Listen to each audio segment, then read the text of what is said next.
Crime scene के खुसूसी programme के साथ मैं हूं बीना खान। 14 मई 2014 को सिंध की हर दिल अजीज और मशहूर अदाकारा नसरीन नाज को कोई लोग किडनैप करके ले गए और बहुत ज़्यादा लोगों में जो इंटीरियर के लोग थे उनमें बड़ा एहतजाज भी उन लोगों ने किया, सब कुछ किया। मगर ये खुशाइन बात है कि वो 22 मई 2014 को जिन लोगों ने उनको किडनैप किया था उन्होंने उनको छोड़ दिया। ये खबर नशर क्राइम सीन के एपिसोड पे हुई थी। जैसे खबर नशर हुई उसके चंद घंटों बाद उनको छोड़ दिया गया। आज नसरीन जो है, नसरीन नाज, वो कराची प्रेस क्लब में है। उन्होंने प्रेस कॉन्फ्रेंस भी की है। आज हम उनसे बात करेंगे, उनका खुसूसी इंटरव्यू करेंगे। सबसे पहले ये भी हमें देखना है कि वो एक बहुत ही ट्रॉमेटिक एक्सपीरियंस से, बहुत ही एक मुश्किल दौर से गुजर कर आई हैं। अल्हम्दुलिल्लाह वो सेहतयाब भी हैं और सही भी हैं। उन्होंने प्रेस कॉन्फ्रेंस भी की है। उनसे थोड़ी सी बात करते हैं और पूछते हैं कि क्या हुआ था उस दिन, किसने किडनैप किया था, किडनैपर्स को वो आइडेंटिफाई कर सकती हैं, नहीं कर सकती, और उनकी डिमांड्स क्या थी।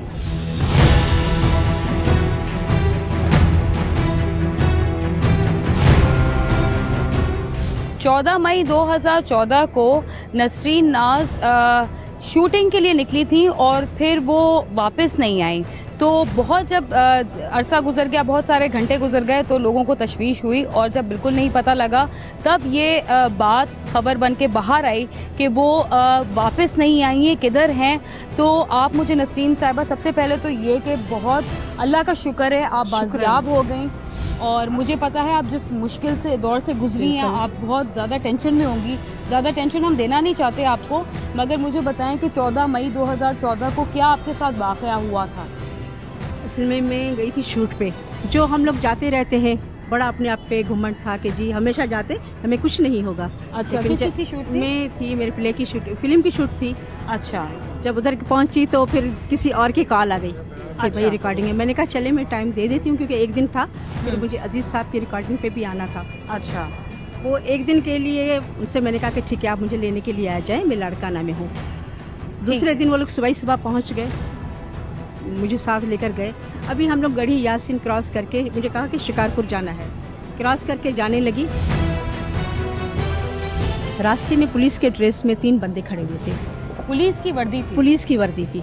अच्छा। जिन्होंने हाथ दिया तो गाड़ी रोक दी गई। ड्राइवर से कहने लगे शायद कागजात का या कुछ कहा, तो वो परेशान हो गया। एकदम से ड्राइवर को धिक्का दे के एक बैठने लगा। तो मैं जैसे दरवाज़ा लॉक कर रही थी तो एकदम से उसने मेरा हाथ खींचा, दरवाज़ा खोल के अंदर मेरे पास 2 बंदे अंदर मेरे पास बैठ गए।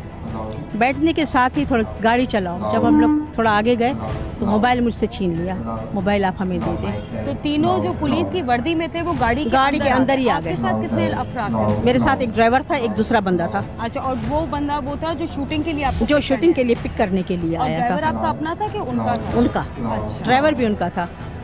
जब आगे चले गए तो फिर मुझे कहने लगा आपको कुछ खाना है बहुत, लेकिन वो जो पुलिस के जब बंदे बैठे तो उन्होंने मुझे कहा कि अब आपको कोई बात नहीं करनी है, खामोशी से बैठी रहे। अच्छा। मैंने कहा मेरा कसूर क्या है? कहते कसूर वसूर को छोड़ें आप, बस चलें। फिर मैंने देखा उनके पास पिस्टल थी, खामोश हो गई। फिर एक मेरी अपनी चादर, कहने लगा बीबी आप ऐसा करें, आँखों पे बांध दें। खुद ही बांधे आँखों पे। अच्छा। फिर वो मैंने आँखों पे बांध दी, क्योंकि हम लोग शिकारपुर क्रॉस कर चुके थे। तो जंगल जब पट्टी खोली तो देखा कि एक बस जंगल में खड़ी हुई हूँ, कच्चा सा घर है, उधर मुझे बिठाया। फिर कहने लगे कि है ना उठें आप चलें। मोटरसाइकिल पे मुझे कुछ आगे ले गए तो फिर मुझे पैदल चलवाया, बहुत आगे गई। फिर एक जैसे वो आपने भी देखा होगा कि वो दिखाते हैं कि डाकू कैसे रहते हैं, क्या है, कच्चे बयाबान बिल्कुल बयाबान, जहाँ से आप अगर जाए ना तो वापसी निकलने का कुछ है नहीं। आपको कोई मार दे तो पता नहीं चलेगा। मुझे अंदर तो आपको क्या खौफ आया? मैं तो बस मौत सामने थी, लेकिन दुरूद पाक पढ़ रही थी, कलमे पढ़ रही थी। लेकिन जब मैंने कहा कि भाई मैं अंदर नहीं चलूँगी, कहते नहीं जी चलें, आप हमारी माएँ बहनें बैठी हुई हैं, वो आपके इंतज़ार में है। मैंने कहा फिर उनको लेकर आए आप, एक बंदी को लेकर आए। उन्होंने कहा चलें, आप हमारी मेहमान हैं, क्यों डर रही हैं? मैंने कहा मैं नहीं चलूँगी। कह लेंगे चारपाई लेकर आओ। एक चारपाई लेकर आए, वो बिछाई उन्होंने। कलेक्शन कॉफ लेकर दूसरा बंदा खड़ा हो गया। फिर इनके ड्रेस व्रेस सब चेंज हो गए। कहने लगे कि अब आपको इधर ही रहना है, अब मत सोचिएगा कि मैं इधर से निकलूंगी वरना हम आपको मार देंगे। तो कसूर क्या है? कहते कसूर तो आपको हम बाद में बताएंगे कि आपका कसूर क्या है। फिर उसके बाद जी मैंने कहा नहीं, आपकी फैमिली के साथ रहूँगी। फिर उनके घर पे मैं गई। क्या घर थे, घर तो कुछ भी नहीं है, कच्चे क्या, वो बस एक वो झाड़ियाँ बनी हुई थी और कुछ भी घर नहीं था। अच्छा। बच्चे थे, जो फकीरों की ज़िंदगी भी अच्छी होती है, इनकी तो वो ज़िंदगी भी नहीं थी। मेरा उनके घर की खवातीन कैसी थी? खवातीन मुझे मजबूर लग रही थी, मजबूर, जो कुछ नहीं कर सकती थी। अच्छा। वो भी मेरे लिए मगर दुआ मांग आपको रही थी। ट्रीट उन्होंने सही तरीके से किया, बहुत इज्जत के बहुत साथ। मुझे इज्जत के साथ। मगर मेरे लिए किडनैपिंग आपकी तो हुई थी ना, हाँ। लेकिन मुझे कोई उन लोगों ने कि आपको मारेंगे, ये करेंगे, वो नहीं। पहले दिन मुझे धमकाया था, अगर शोर मचाया तो फिर हम आपको मार देंगे, छोड़ेंगे नहीं, इसीलिए खामोश रहे। बस वो फिर खामोशी से वक्त गुजारा। अल्लाह पाक ने इनके दिल में, लेकिन आप लोगों की मेहरबानी, नहीं बिल्कुल नहीं, आप लोगों की सबकी मेहरबानी से, ये ये सब लोगों के मतलब सबकी मेहरबानी से उनके दिल में अल्लाह पाक ने रहम डाला। 4-5 दिन के बाद मोबाइल पे मेरी कॉल करवाई है। उसके बाद किस तरीके से उन्होंने मुझे छोड़ा, ये एक मुआजिज़ा है। अच्छा, अल्लाह मुझे का कुछ कर बताइए किस तरह छोड़ा? बस उन्होंने फ़ोन पे कॉल की, लेकिन ये था कि हमारी पुलिस का दबाव ज़्यादा था। पुलिस में FIR लॉन्च तो हुई नहीं थी। नहीं, तो देखिए, किस तरह मिसिंग का कमाल पता तो लगा? यही है, हाँ। कमाल तो यही है। हाँ। मैं तो सलाम करती हूँ ऐसी पुलिस को, वरना FIR के बगैर कोई काम नहीं होता है। बिल्कुल कोई काम नहीं होता। लेकिन इन्होंने ये कहा कि ये हमारी माँ है, इसके लिए क्या हम FIR दाखिल करें? FIR का हम इंतज़ार तो करें? पुलिस को किस तरह पता चला आप मिसिंग थी? तो ज़ाहिर है फिर सबने कॉल की ना। अच्छा, पता चल गया कितने ना दिन घर बाद? वालों का।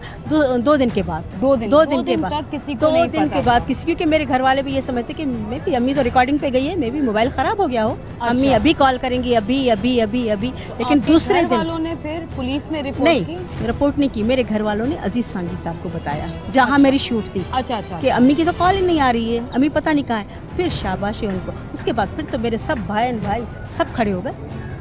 बहुत आप ज्यादा लोग खड़े हो गए? प्रोटेस्ट हुए, बहुत ज्यादा प्रोटेस्ट हुए कि आप वो हो गए, और मैं कसम से आपका एहसान तो जिंदगी भर नहीं भूल सकती। नहीं, वो तो कि अल्लाह आपने ये की किया ज़ात है। लेकिन बस अब हमें इतना चाहिए कि हम लोग को तहफ़्फ़ुज़ चाहिए, तहफ़्फ़ुज़ चाहिए, हमारे लिए तहफ़्फ़ुज़ करिए। ये सिर्फ ज़बान की हद तक नहीं कि हाँ मगर कह अमली दिया, तौर पर। अमली तौर अच्छा, मुझे पे बताएं कि उन्होंने आपको किडनैप करने का रीजन क्या बताया? ये बताया कि कोई बंदा हमारा है जो सजाए मौत पे है, उसको छुड़वाना है और 2 करोड़ रुपए लेने हैं।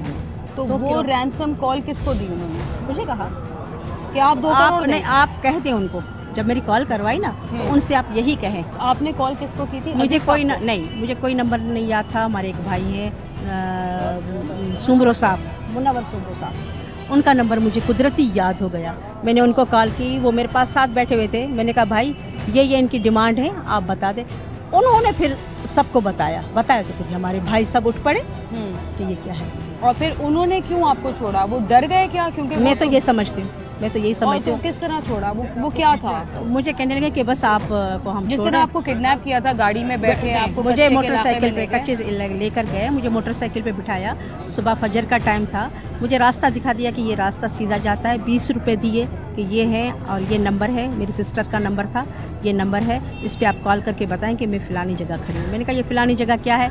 हौसपुर है, हौसपुर ये खड़ी है। और मैंने वही किया, जाती ढूंढती डिस्ट्रिक्ट कश्मीर है, जाकर पहुंची, फिर कॉल की। फिर मेरे एक भाई, जिसका मैं एहसान ज़िंदगी नहीं भूल सकती, बाबू मस्तोई साहब, हमारे आर्टिस्ट हैं, बहुत अच्छे हैं, लेकिन उन्होंने कमाल किया कि उस जगह पे कोई नहीं आता और फजर के टाइम, और उन्होंने वो बहुत बड़ा काम किया।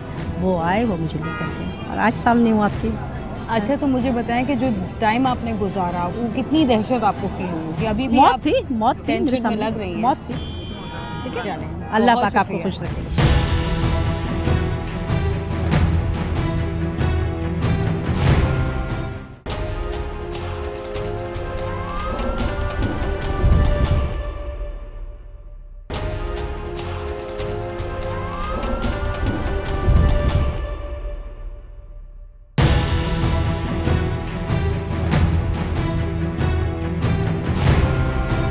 नसरीन नाज साहिबा की आपने कहानी सुनी।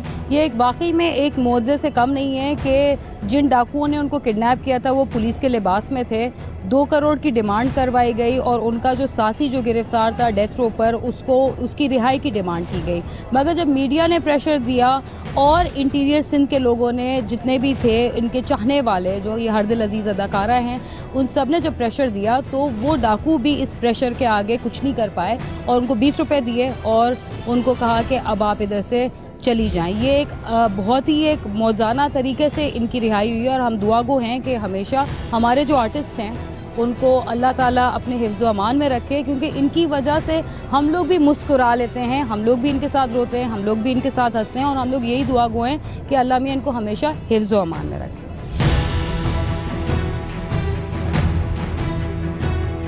अस्सलाम वालेकुम। आप मुझे बताएं, जब ये आपको पता लगा तो आपकी क्या हालत थी? ना जिंदा में थे ना मर्दों में थे, सोच रहे थे तो जैसे जिंदा लाश है, क्योंकि कैफियत ही ऐसी थी और जिस जगह ये पहुंच चुकी थी वहाँ से या तो लाश आती है या फिर इंसान के बड़े बड़े भुंग भरे जाते हैं, भुंग हम कहते हैं उसको, जुर्माने को, वो जुर्माना ले लेते हैं, उसके बाद वापसी होती है और वो हमारी हैसियत नहीं थी कि हम उसको वापस ला सकेंगे। ये तो दुआओं ने काम किया है या कहीं से इनके बच्चों की आहें थी या इसने खुद वहाँ कुरान मजीद का विरद किया, बस जो भी कुछ था ये सिंध वासियों की कोशिश थी, जदोजहद थी, जिस वजह से ये वापस आ चुकी है, वरना कोई उम्मीद नहीं थी। और ये जो भी सिलसिला है, जो भी ये काम कर रहे हैं, ये इंसानियत से गिरा हुआ है, किसी मजहब में जायज़ नहीं है, किसी कानून में जायज़ नहीं है, किसी बिरादरी में जायज़ नहीं है। ये बहुत गिरी हुई हरकत है कि इंसानों को किडनैप करना, उनके ऊपर सख्तियाँ करना। मुझे बताएं, आप लोगों ने FIR क्यों नहीं रजिस्टर कराई? ये मुझे पता नहीं है, FIR कटवाना या कुछ करना ये मर्दों का काम है। वो वहाँ कैद थी, हम यहाँ परेशान थे, ये मैं नहीं जानती। अच्छा। हाँ, अच्छा। ना मैंने पूछा था कि भाई FIR करवाई है कि नहीं करवाई है, ये पता मगर नहीं। अब आप खुश हैं कि वो बाजियाब हो? अल्हम्दुलिल्लाह, ईद से बढ़कर खुशी है, जैसे अपने बच्चों की खुशियों की खुशी होती है, उससे बढ़कर खुशी है, क्योंकि वो हमारी साथी है, हमारी जान है, हमारी नहीं बल्कि पूरे पाकिस्तान की। जहाँ जहाँ TV खुलता है वहाँ ये खुशियाँ बांटती है, हम खुश हैं। मुझे तो बहुत बड़ा दुख हुआ, ख़ास तौर पे ये जो गवर्नमेंट, जो मौजूदा हुकूमत है, ठीक है पुलिस ने काम अपना दिखाया, पुलिस में भी अच्छे लोग हैं जिनकी बदौलत हमारी बहन वापस आई है। आपके पूरी कौम खड़ी हो गई, हमारे जितने फनकार थे वो सारे खड़े हो गए, कराची से लेके कश्मीर तक, कश्मीर से लेके कानूजहर तक, उमरकोट से लेके जैकबाद तक, बिल्कुल चारों तरफ हम फैल गई। पुलिस का प्रेशर, पुलिस के जो अच्छे लोग हैं उनके प्रेशर की वजह से ये वापस हुई है। अगर पुलिस में वो काली भेड़ें जो होती है ना, अगर वो होती तो ये हमारी बहन वापस नहीं होती, इनकी लाश आ जाती। मैं क्लियर कह रहा हूँ, जिस जगह ये गई है वो डेंजर एरिया, वहाँ भी मैं जाके रिकॉर्डिंग करके आया हूँ, काफ़ी टेली मूवीज़ की और ड्रामों की, क्योंकि 42 साल से मैं काम कर रहा हूँ, सिंध का चप्पा चप्पा मैंने देखा हुआ है।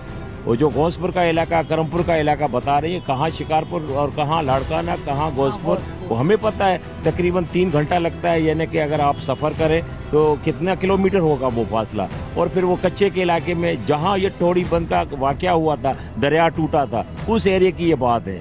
तो वो पुलिस ने इनकी बात नहीं मानी, फिर भी इन्होंने नहीं, पुलिस प्रेशर हुआ, प्रेशर बढ़ा तो जाहिर है तो उनको फिर अपने हथियार फेंकने पड़े और इनको रहा कर दिया रात के टाइम में। इसके ऊपर कोई ड्रामा तश्कील देने का नहीं नहीं नहीं नहीं नहीं नहीं, हम नहीं सोचेंगे, ड्रामा नहीं बनाएंगे, हम इनको प्रमोट भी नहीं करेंगे।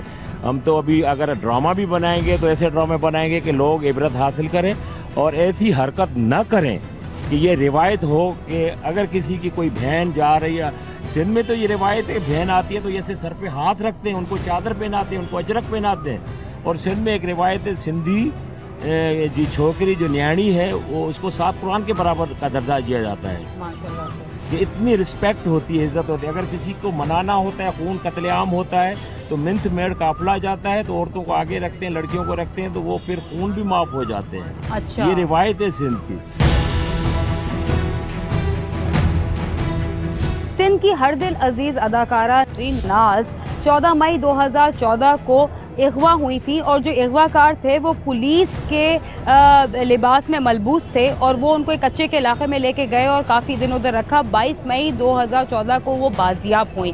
ये एक मुआवजा ही था कि वो बाजियाब हुई और वो सेहतमंद हैं और सही हैं अभी, क्योंकि वो बहुत ज़्यादा एक मुश्किल वक्त से गुजरी हैं तो थोड़ी सी स्ट्रेस्ड आउट हैं। हमने उनका खुसूसी इंटरव्यू किया, आपने देखा। और इधर हम ये भी कहना चाहेंगे कि जो भी अफराद इस तरह के किडनैपिंग्स करते हैं, रैंसम के लिए किडनैपिंग्स करते हैं, वो एक पूरे मुआशरे कल्चर को डिस्टेबलाइज करते हैं। उसके ऊपर मुजाहरे भी हुए, आर्टिस्ट से भी बात हुई और वो सब ये कह रहे हैं कि हमें अब तहफ़्फ़ुज़ दे, ये हुकूमत की जिम्मेदारी है।